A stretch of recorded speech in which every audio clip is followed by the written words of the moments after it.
Hey guys, so before I begin this video, I just kind of want to say, for most people, it's either you believe in paranormal and weird stuff or you don't. And there's not always that much in between. So I know if you're a skeptic, like my dad is a huge skeptic, there's not really much I can say that will convince you. You could be looking at something dead in the face and still think it's not real. At least that's my experience with some skeptics. So if that's how you're going to be, I mean, I don't really see what the point is in even watching this video. If you do believe, I hope you believe me. And I hope you guys enjoy this video. I'd love to hear some input on it. And just please be kind in the comment section. So enjoy! So today I decided to do something a little bit different for my channel. And it kind of makes me a little bit nervous, but I am going to do a video about my house, which I believe there is a possibility it may be haunted. And it is indeed the house I'm sitting in right now. A lot of the things I'm going to talk about aren't extremely recent because I've been away at college this whole time. Well, not this whole time. Pretty much since August I've been at college, except for like the 2 months that I was here for winter break. And so, except for one thing, I haven't really experienced all of these things much because I just got home about 2 weeks ago. But I do have a list on my phone of things that have been happening. And no one else in my family really believes that it's haunted except possibly my sister.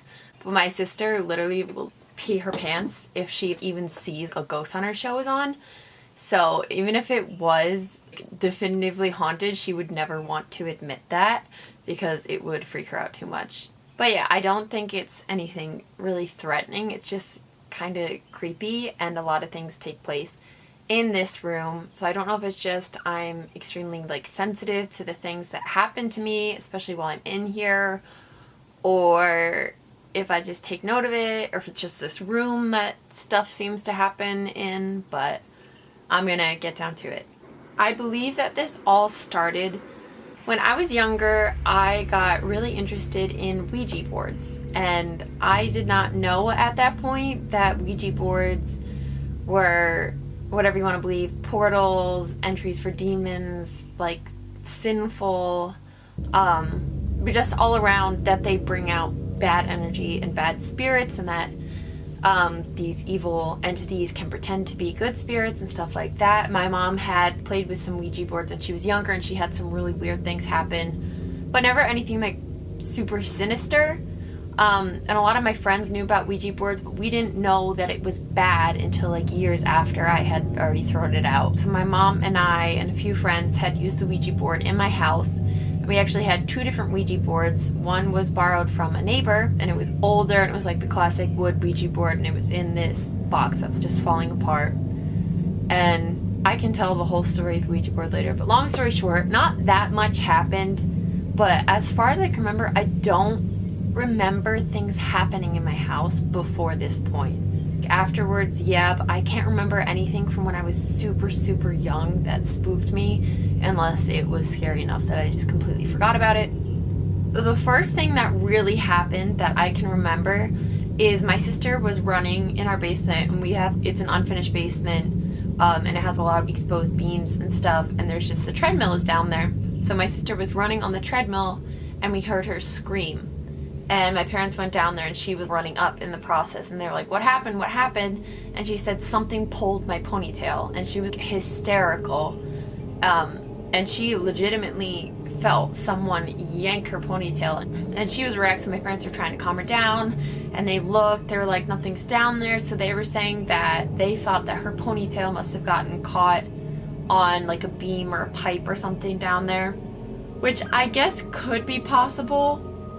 But at the time, she wasn't that old, and she's still not the tallest person. I'm 5'10", she's 5'6", and when I run in the treadmill in the basement, the beams are still about that high above my head, which is close. But when you think about it, yeah, your ponytail swings as you're running, but getting hooked over a beam would just kind of feel like her hair got stuck, and she said that it felt like she was physically tugged back. And now, I wasn't there. I can't tell you what exactly it felt like. She refuses to talk about it because she doesn't want to think that our house is haunted. Anyway, oh yeah, this light out in this hallway right here. If this goes off, I'm gonna be so freaked out. But that my mom claims that it's a faulty switch. That could be possible. I really don't know. We have had electrical things that I'm going to be telling you about. But that light never used to have problems, and it doesn't really have problems anymore. But there was a short while that it would be 3 o'clock in the morning and all of a sudden that light would turn on in the hallway. And we'd be like, what the heck? Or you'd turn on the light and you'd walk upstairs and go to walk back down, the light would turn off. And it's not like you'd leave and the light would turn off while you were away and come back. No, the light would turn on and go off while you were in there, and the switch would not change, just normal. But it was definitely creepy because on several occasions in the middle of the night or at random hours of the day, that light would just turn on. Which I could understand if it was faulty, if it kept turning off, but I'm not extremely well versed in electrical wiring and stuff, so I don't know, maybe it could. This is just weird things. I'm not saying it's necessarily a ghost is flipping the light switch. A lot of things are with lights. I have this simple human mirror right here, and it is a motion sensor. So when you go in front of it, it turns on, and when you go away for a little bit, of course, it turns off. And it's like if I have my hand out here, it's not going to turn on. It's like more of a proximity thing. Like if you get closer, it turns on because it's supposed to sense when a face is in front of it. And I got it at a garage sale for like $5. So when I first got it and had it in my room, I thought maybe it was defective and that's why they were selling such an expensive mirror for so cheap. I don't know, they had the wrong charger with it. We ordered a new charger and everything. But this light would constantly, in the middle of the night, be turning on. And it would be on my desk where I am right now, and my bed is over there. So I'd be sleeping and this blinding light would come on while I'm sleeping. It would literally stream out of my room and be so super bright that my parents would wake up and be like, what the heck's going on? But yeah, so it just come on in the middle of the night, and I thought, because my room is almost always a mess, I thought there's just stuff in front of it, or it has a faulty sensor or something. And there were even some nights that my door would be closed because I used to sleep in my sister's bed so the dog could sleep with me, because I have a twin, she is a queen, and my dog is a huge space hog. But I used to sleep in my sister's bed in her room right down there, and this door would be closed, or like mostly closed, and the light would come on. And the light would come on so bright, my mom would get up and she'd be like, Amanda, why is your light on? Who turned on that light? I'd be like, Mom, I'm not in the room. I'm not in there. And we'd come in and there was nothing we could do to turn off this light. It would just stay on. So I had to like physically press the off button, which you're not supposed to have to do with this light because it's only supposed to light up when someone's there.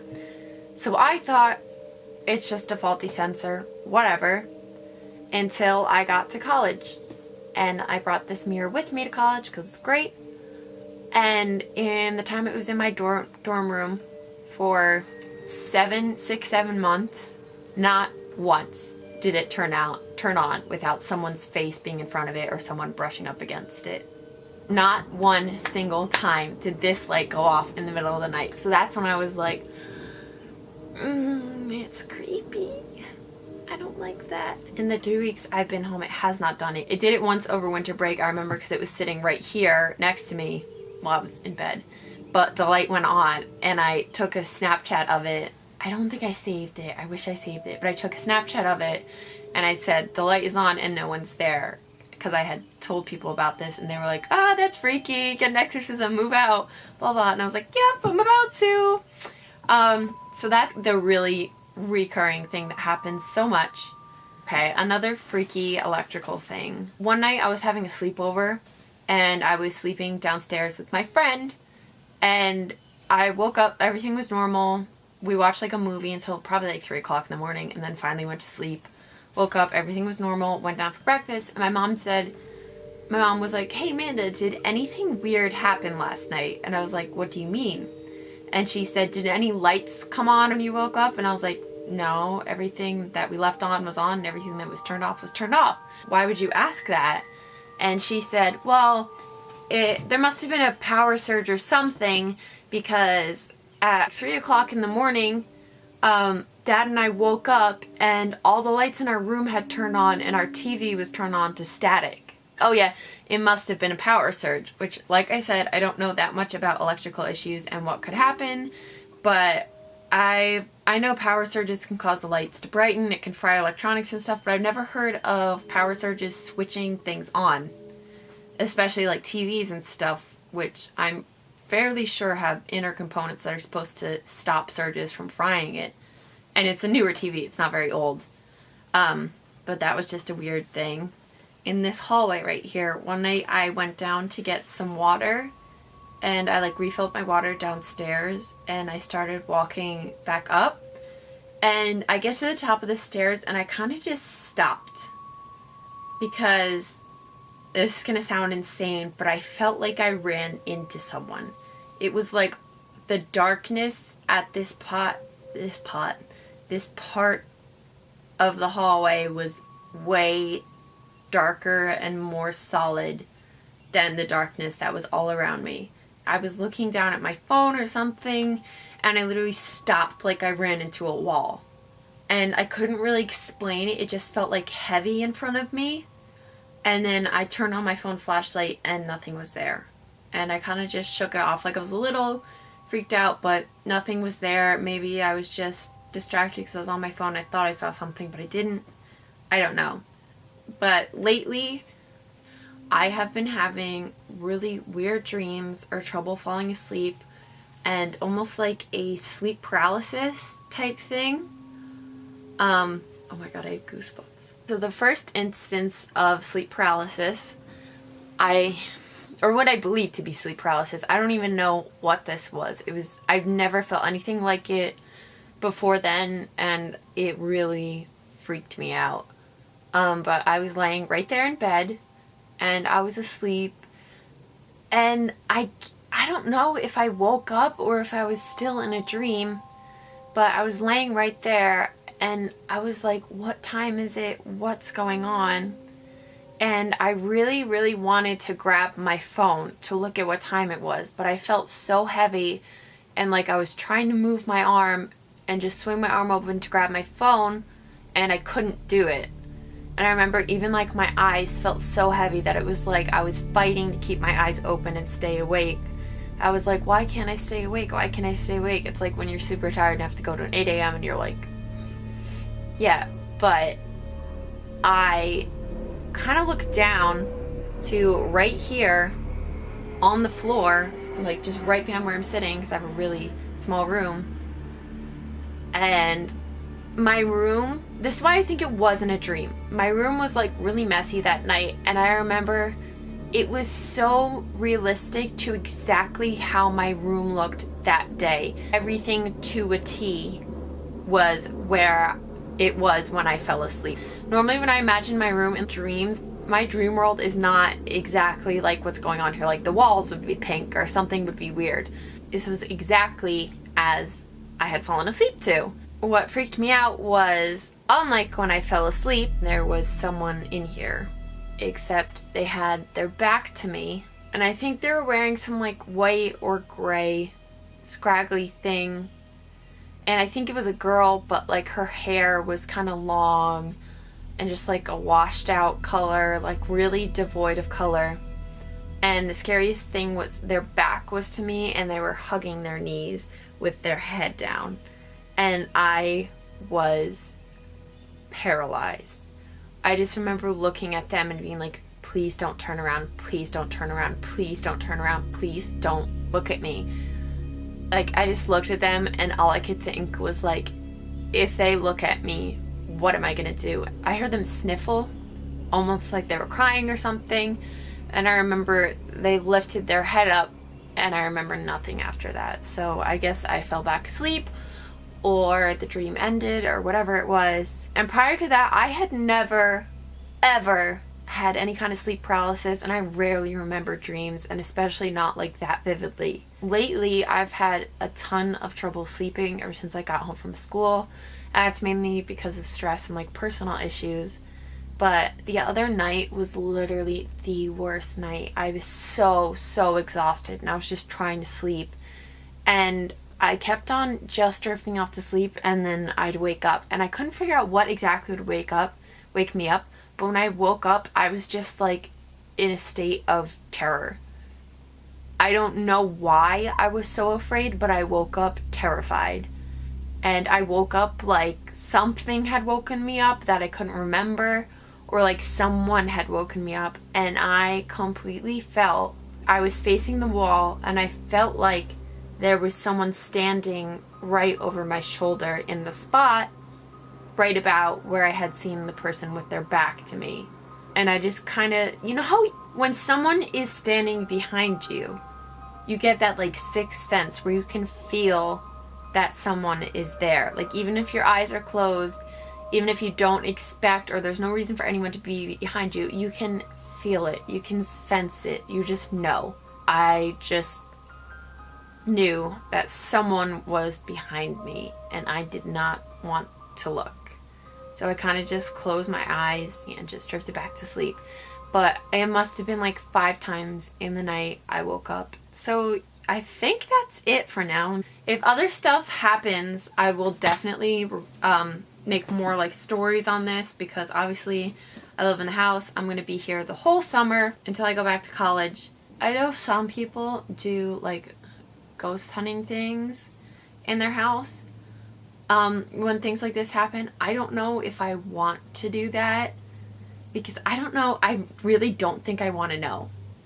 Don't know if I want to acknowledge it or get proof of it, because especially since so much happens in my room, like if I go to sleep at night, all I'm going to be thinking about is if something showed up, whatever it showed up. Like all I could think of is that thing's in here.